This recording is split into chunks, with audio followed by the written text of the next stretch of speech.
ஸ்ரீமதே ராமானுஜாய நமஹ. திருப்பாவையில் இன்று 19வது பாசுரம். குத்துவிளக்கெரிய கோட்டுக்கால் கட்டில் மேல் என்று தொடங்கும் பாசுரம். நப்பினை பிராட்டி கோபிகைகளுக்கு அனுகிரகம் பண்ண வேண்டும் என்று கதவை திறந்து கொண்டு எழுந்து வருகிறாள்.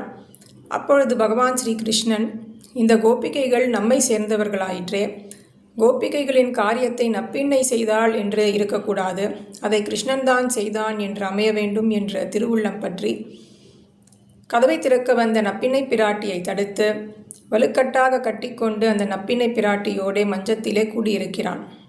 அப்பொழுது அந்த பரமபுருஷனை மலர்மார்பா வாய் திறவாய் என்று, நீ இருந்த இடத்திலிருந்தே அர்ஜுனன் சோகம் தீரும்படியாக மாசுச்சகா என்று சொன்னது போல இந்த கோபிகைகளான எங்களுடைய சோகம் தீரும்படி நல்வார்த்தை சொல்ல வேண்டும் என்று பிரார்த்தித்து கொள்கிறார்கள்.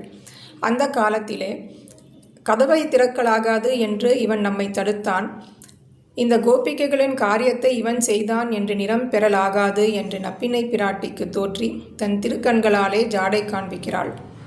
அப்பொழுது கோபிகைகள் நப்பின்னையை மைத்தனங்கண்ணினா என்று விழித்து, நீ புருஷகார பூதியாயிருந்து எங்களை பகவானுடன் சேர்த்து வைப்பவள், அவன் சோதிவாய் திறந்து வார்த்தை சொல்லும் பொழுது அவனை தடுப்பது என்பது உன்னுடைய கிருபைக்கு சேராது, அவன் எங்களை ஏற்றுக்கொள்ளும்படி நீ புருஷகாரத்தை செய்ய வேண்டும், நீ எங்களுக்கு கிருபை பண்ண வேண்டும் என்று பிரார்த்தித்து கொள்கிறார்கள். இந்த கருத்தில் அமைந்ததுதான் குத்துவிளக்கெரிய கோட்டுக்கால் கட்டில் மேல் என்று தொடங்கும் 19வது பாசுரம்.